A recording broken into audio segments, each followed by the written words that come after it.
Welcome to the Parenting Podcast, Talking ECCE. Today we have on our set with us Sonya, Sandy, and Sonya. Today we'll be talking about coping with daily stress and how it affects the relationship with your child, referring to parents. So I know that you work with the DAIU. Could you give us some idea about the work and the different disciplines of this?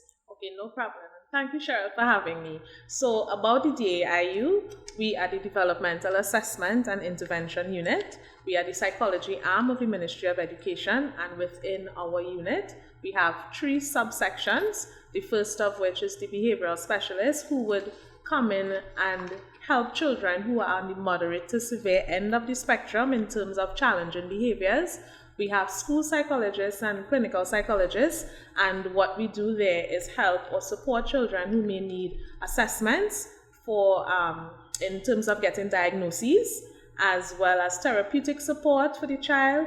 So in instances where parents have children who would have been exposed to any kind of traumatic event, or they may have just one grief and loss, or any type of therapeutic support at all, they can reach out to us. We provide workshops, trainings, a host of things, and so that is what the umbrella of the DIU covers. All right, thank you so much. This is great information for future reference.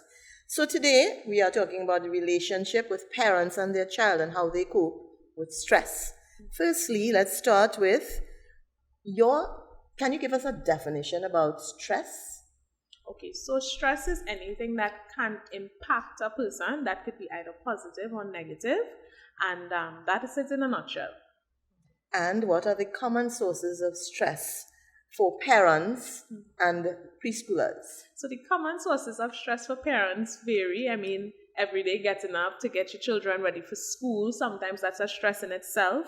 You sometimes have to think about day-to-day things like paying the bills, the mortgage, finances, relationships. You have a host of things that could cause stress on a person.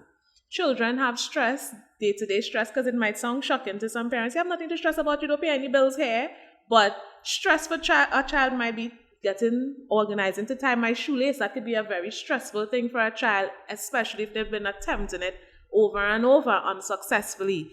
Having their books ready, making their bed, things like that can cause stress for a child. So how does daily stress impact parents' physical and mental well-being? It impacts us in different ways. Sometimes, as parents, we feel like I don't have time to be stressed out because I have so much to do. I don't have time to sit down and stress. And so what we try to do is pack it into a corner. And when we do that, it shows up in another way. It may come out and manifest in terms of on your body. You may get physical ailments. Sometimes we get high blood pressure, diabetes, cholesterol. All these things are a result of stress on the body that is manifesting in a different way because we aren't coping in the way that we should be. What we're trying to do is avoid. So this is a lot of information to soak in because I am thinking now that your life, just living, is stressful. Yes, living life is stressful for us sometimes, and we need to sometimes stop and just soak that in. It's not unique to us. Sometimes we feel as though it's me alone and nobody understands, nobody gets it because this is just something that I alone live with. But every parent faces stress, every individual faces stress.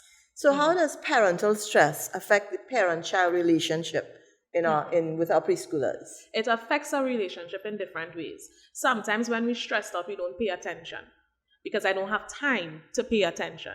I have to focus my energy on something else. So my child coming to ask me about some TV show that they want to see, it might snap at the child because, what you coming to ask me and see I fixing dinner? Or you may respond negatively to the child because your focus now is on something else, and it affects that relationship because you're not in sync with your child. They can't come and talk to you. Talk to you freely. Yeah. Yes. So are there specific behaviors that indicate that stress is impacting your relationship? Sure, we could look at irritability. Sometimes your blood is close to your skin, as they say a long time. I don't know if they still say that now. But your blood close to your skin, so you're irritable. You're angry a lot. You're frustrated a lot. Sometimes you're quite sad. Sometimes you feel like you're always on the go. You have to keep moving. You can't rest. You have insomnia. You have so many implications. Sometimes you can't even eat because you feel like you don't have enough time to eat. You don't have enough time to rest because there is something else for me to do. We have so many things that happen, and sometimes we may even reach to a point where you feel like you need a break. So your body just shuts down on you because you didn't take the time to rest. And, and we know that our young children, they look at the behaviors of the adult in the environment. So when a parent acts in that particular manner, these children are observing. So how do a parent treat with that? Yeah, so they're not just observing, they're learning. Because this is what you are now teaching your child in terms of how you cope with stress. And so you end up in relationships as adults where you're not able to manage successfully. So your relationship or the relationships that you gravitate towards may be contentious ones. You're always in a conflict because the only way you know how to deal with somebody is by raising your voice or in aggression or that type of thing. So it shows the type of parenting style that would have been displayed at an early age when you look at the adult or the teen moving up. So it goes to say that when these children get to school, they will display those types of behaviors as well. They will display those types of behaviors because that is what they learn. That's their socialization.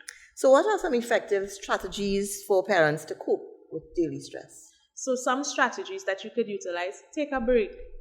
You can rely on the persons in your environment. No man is an island. That's a saying for a reason. You have support. You can reach out to your friends. You can reach out to your family. You can reach out to your neighbors. It takes a village. But a lot of the times, if you look at parenting now, it's moved away so much from what it used to be. Because long time you would have extended family playing a role in helping you to raise your child. But most of the time now, you have single parent households where they feel like they have no support. I can't call this one. I can't ask for that one. I don't want people to feel like I can't manage. And you hold everything in because you feel like you're solely responsible.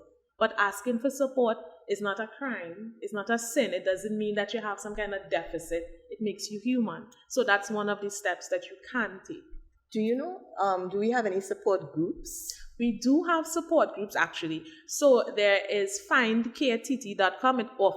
It's a directory that gives a range of services that are provided by professionals within Trinidad and Tobago. Every healthcare center within Trinidad and Tobago has psychological services. A lot of persons don't know that. You can go to your health center and you could say that you want to visit the psychologist. They will give you the date and time. You have student support services where we would offer support for parents. You have the Mediation Center of Trinidad and Tobago that offers support for families. You have NFS, National Family Services. You have a whole host of services that are available to you, and the services that I quote, all of them are free. But you can also go to TTAP where you can have or meet with a paid psychologist. You could pay for the service. We have a lot of options available. So how, for example, I am a parent and I am exhibiting some of these symptoms. How do I get into one of these services that you just talked about? For example, the health center, you said that one is free, and I just walk into the health center? You just walk into the health center. I would like to speak to the psychologist there. What day and time do I come to speak to a psychologist? Okay. Very nice. So how can these coping mechanisms positively impact the parent-school, preschooler relationship? It will help because your children now understand that it's okay to reach out for help. It's okay to need help. It's okay to not go it alone.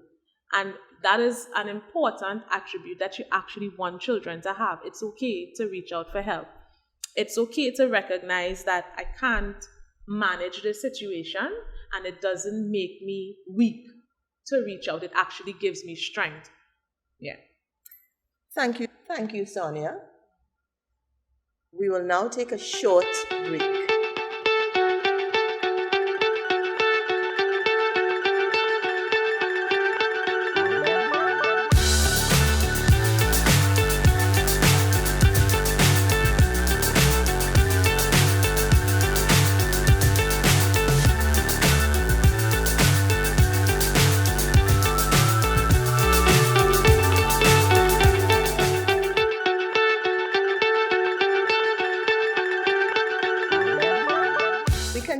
With Sonya.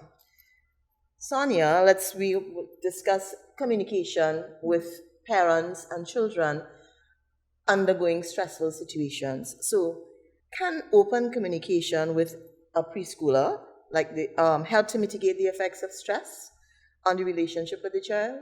Yes, it can. And we are communicating whether we say the words or we do it non-verbally. Children are smart and sometimes we don't give them enough credit. So we can use our words because anyway you take it, we are communicating with them verbally or non-verbally. So, and what about non-verbal communication? Would that come across to the child as being negative or positive? It depends on how well the parent is coping with the stress. So if I'm negatively coping with stress, so that's having a negative impact on me, then what I'm going to be exhibiting are negative behaviors. So we want to utilize more positive. So are there specific ways then that a parent can explain stress to a preschooler? And do you think that it is important for mommy to say, I am undergoing stress at this point in time to the child? So I would say that we use age appropriate language. If I identify what the feeling is, so let's say I may be feeling stressed, what does that look like? Is it that I'm frustrated? Is it that I'm sad? Because we all experience stress in different ways. So is it that mommy needs a minute? Could you give me 5 minutes, please? Whatever it is we need at that moment, that's what we should communicate with the child in age appropriate language. Do you think it's important to seek professional help? It's always important to have help. I mean, as a mother, you could cook, wash, clean, take care of the children. We could do that on our own. We manage it. But is it nice to have help? Of course it is. Everybody needs a little help. So seeking help and support is always recommended. And of course, from what you said, we understand that self-care is essential. It is. All right. So how much self-care adds to reducing stress?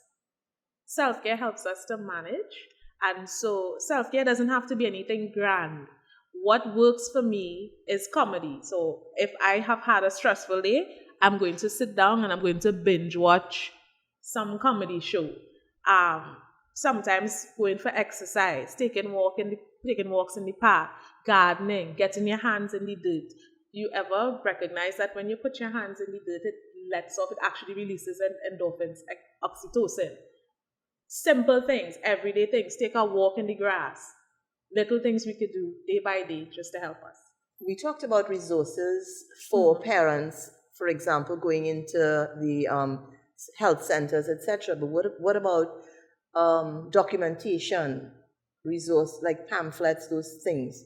Do we have them available so that parents can make use of those? Yes, we have resources available. So we have the World Wide Web. We can do research. We can go even into MOE, into your district offices. You can go into your schools, depending on what support you need. You just go to that resource center where you need that support. So if you go into the health center and you want support in terms of what is available, then you go to the health center. Do you have pamphlets available? If you want to come into MOE, you could ask MOE, you could visit social media platforms. You have a lot of options available to get that resource. Now, Sonia, we know that we have a lot of parents out there who are sometimes in denial. They are experiencing these things and they're totally unaware of it. How can these people get assistance? So the first step to recovery, you have to actually acknowledge that there is something wrong. So if you are not in a state where you can acknowledge that, then you may not even necessarily know that you need help. Everybody needs help. So even if you feel like I'm going it alone and I'm managing, if you take a step back, you would recognize that there are areas where you are falling short. There are areas where you can use support and you just seek help in those areas. Okay, and we're talking about parents and preschoolers. So parents, like the ones that I just explained, the ones who are in denial, how does this affect these preschoolers? So it affects them because sometimes you would go into the school system, the teacher may pick up on an issue with the parent, with the child. So for example, if I come from a household where conflict or aggressive communication is the way that we speak, then your preschooler, when they go into school, because that is the socialization that they would have gone through, that's how they're going to communicate with their friends. They may throw things down. They may hit the person to get their attention. They may respond in certain ways. If you recognize, so sometimes the teacher themselves may have to now say, I noticed that Jane or John does XYZ. I'm not sure where they got that from. Could we talk about it? And you begin to have the conversation so that the parent now begins to get aware that, yes, there are some challenges here that may stem from the home. And it doesn't mean that there is something wrong with with me. It just means that there is an approach that needs to be adjusted. So therefore, the teacher can probably reach out to the parent and offer some kind of assistance, give us some information as to where he or she can get assistance, support. All right. So we talked about, we talked about resources already. Are there places where parents can go and get exercises? When I talk about exercise, I'm talking about yoga classes, those kinds of things that can release, that can assist. So I generally tell persons Google is your friend. So on YouTube, there are a lot of videos that are there and available. So you don't necessarily have to go and pay for that resource. You have your phone or you may have your television. You can go out in your backyard and do yoga. You could sit in your living room and do that. You don't necessarily need to go out there and have somebody facilitate that. You can be your own. You could support yourself in that way by doing it on your own, and probably even including your preschooler so that they now learn some coping strategies. So, sometimes when I'm sad, I need that energy boost, or I may need a release of oxytocin in my system. Exercise does that. It's one of the things that are recommended for persons with depression. Go outdoors. Something as simple as that. So if you recognize that I'm sad, I'm going to get myself involved in exercise, and I'm going to involve my entire family so that now we have something that is helping us to bond together, as well as I'm teaching my children. This is one of the ways that we can cope. You can lean on me as a family support, as well as this is one of the coping mechanisms that you can utilize. All right. So how can building parent and preschoolers' resilience help them withstand daily stress? So resilience is the ability to bounce back. And if you have resilience, when stressful situations come at you, the way that you approach it would be different. So that if I know I'm going to go into a workplace where Jane is going to quarrel with me, and she's going to probably say something that is mean or disrespectful, I'm going to come home into a house where my husband didn't cook, and the house may be dirty, and my children didn't do any schoolwork. I already know this is what I'm going to come to. So if I know this is what I'm going to come to, then I shouldn't come in and be upset and shocked when it happens, because I'm already prepared, because I know this is what I'm coming to. So then what am I going to do instead? Instead, I'm going to prepare myself by saying, okay, I'm going to go into this house. The bed is going to be unmade. The food needs to be prepared.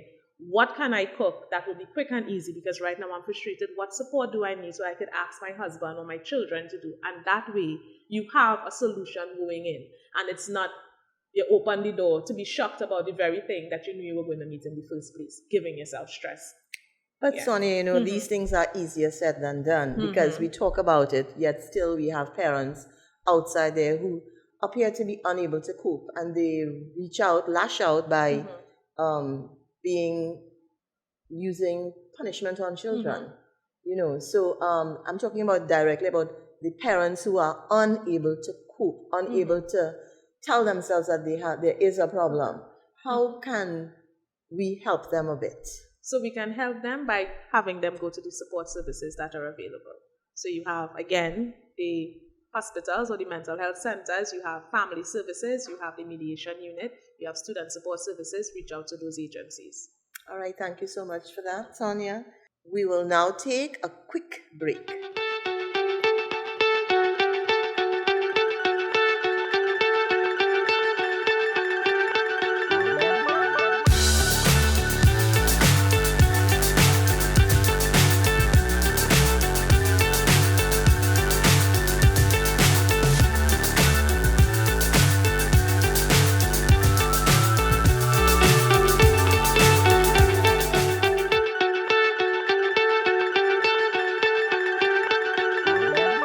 Welcome back to the Parenting Podcast, Talking ECCE. On here with us is Sonya. And we are talking, our discussion today is daily stress and how it affects your relationship with your child, focusing on the parents. So we talked a lot about parents. Let us bring our attention to our young ones now, the preschoolers. Tell us some ways in which they exhibit or display these stress-like symptoms. So it will be displayed in a couple of ways. Sometimes you have children. In another episode, I know that my colleague would have spoken about meltdowns and tantrums. And sometimes stress can manifest itself in that way. Sometimes you have children who are overly aggressive, highly irritable. They may be frustrated with tasks. They may sometimes mirror some of the very behaviors that the parents has. Like, it's been my experience. Sometimes teachers would say to you, when the parent came, I saw the child. I saw the child. I know this is where the behaviors come from. So you see mirroring of those behaviors in the child as represented by the or presented by the parent. You would have children who sometimes, even in terms of schoolwork, they may not necessarily want to complete the task, or they may run away. They want to spend the time outside and play, doing things that release stress, not necessarily add to their stress. And how can teachers assist these children? So teachers can assist them in terms of helping them with coping strategies. Sometimes the household doesn't give them the necessary tools that they need. So teachers could now help them by encouraging the behaviors that we want them to exhibit. So in terms of being frustrated, sometimes a teacher could say to the child, let's maybe take a step back. Let's take a step back. How could we approach this differently? Provide some of the solutions, work with them, help to mirror more of the behaviors that we actually want to see. We mirror it as teachers in the classroom so that the children now have another opportunity to learn a different way of managing their stress. But then we have the situation where stress is coming from home, and the child is coming to school, probably getting that kind of positivity there, but going home to return to that, let's say, toxic environment. How can the teacher assist the parents so we have something very positive moving forward? So even in terms of my colleague who would have spoken about trauma, even in her success story, she would have shared on one of the children who would have come from such an environment, and even in the lessons and the way that they would have been taught to cope, was able to help the parents now mirror what is now acceptable in terms of how we move forward. So while that relationship is not one way, it goes both ways. So parents can learn from children, and sometimes children learn, well, it goes both ways. Parents learn from children, children learn from their parents. So what's your key advice for parents struggling with daily stress and its impact on their relationship with their preschooler? My advice is get help. Simple. Get help. You have so many resources available to persons in Trinidad and Tobago, and sometimes they are underutilized. I feel as though if we were to use the resources that are available to us, it will help us to be better at our everyday activities. Now, in your capacity as working with the DAIU, do you have any success stories of your own to share with us? My success stories would be in terms of stress-related content, parents who were able to navigate their stresses successfully. And every parent has a success story. So it's not just this one child that would, sometimes you have parents doing comparisons. My child behaves in this way, and I wish my child could be more like Jane's child, or I wish my child could be more like Joe's child. But we don't celebrate the success stories that our children have. So a success story could be that your child learned to tie their shoelace. That's your success story. And you celebrate that. And it helps you to now build that bond with your child and help that child to manage and navigate and realize that. I remember there was this study that I saw once, I think it was in 2011. Parents spend 95% of their time talking at children rather than talking to them. So 95% of the time we would be saying, go and get your books. Did you do your homework? You didn't make up your bed. Go and do this. So it's more instructional, not necessarily, how was your day? What did you do today? Johnny didn't share his toy with you. How did that make you feel? And help them to work through the challenges of everyday life. And so you find that now we have a lot of adults who are very much attached to their parents.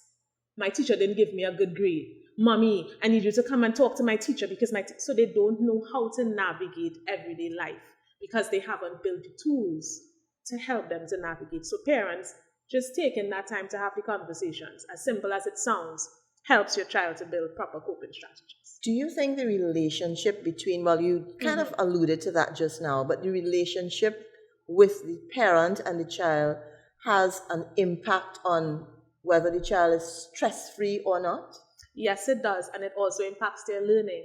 The way that you parent impacts your child's learning. A child can't learn when their focus is on stress-related things. If I am struggling at school because I left home and my mother was worried about where the next meal is going to come from or how I'm going to get back home, that child can go into a classroom and sit down comfortably and learn maths, addition, and subtraction. I have more important things to worry about. So even the way that we parent affects the ability of the child to learn. So we want to be mindful of those things. So how can family, friends, and support groups play a role in helping parents to have a daily stress-free life as well as those in denial of just being stressed? So parents, you have support. So let's say sometimes we don't want to reach out because I don't want to be a burden. It's me, make my child, and I don't want anybody to feel like I'm sharing the responsibility. It's okay. If you have support systems available, utilize them. I know that we had homework centers. I know some areas still have them. Utilize your homework centers. Utilize the support systems. If your extended family are willing to give you that support, use the support that you have. And if you feel like you don't know where the support is, you become the support for the area and help to build that support system if you recognize that it's not available in your community. Become the person to start and say, I realize I need help.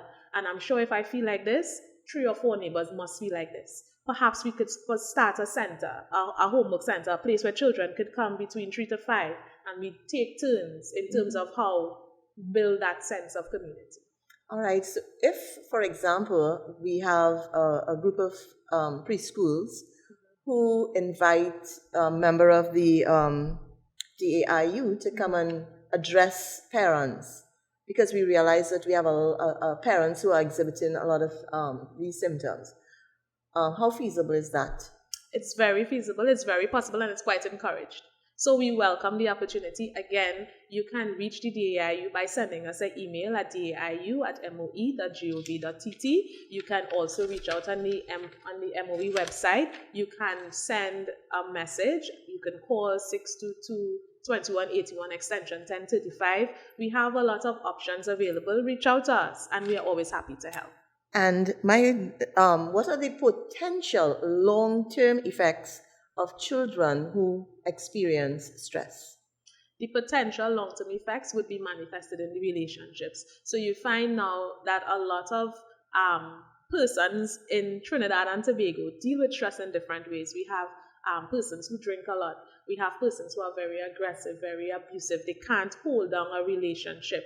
They don't know how to exist in a healthy relationship. They don't know what green flags look like. So if the man isn't quarreling and carrying on with me, clearly he doesn't love me, because they don't know that a healthy relationship doesn't mean that disagreements don't occur. It just means that the way that it's managed or navigated would be different from what they are used to. So it extends to how they parent. It extends in terms of the relationships that they build, in terms of when they go to work, the relationships that they have on work. It extends across the board. And my final question to you: are there any specific ways to explain stress to preschoolers? So we can explain stress to preschoolers in age-appropriate ways. So, like, for example, you can speak to the child and say, for example, if you recognize that you're sad, or you recognize that for whatever reason you always want to hit somebody or you want to punch out, you don't use your words. So you speak to them in the ways that they would understand. And to me, that helps to reach them, and we could always, you don't just tell them what not to do, you always want to say what to do instead. A lot of the times, we spend a lot of time speaking about what not to do. But if I'm angry and I want to punch John in his face because he stole my lunch, and you're telling me that I can't hit John, then what am I supposed to do instead?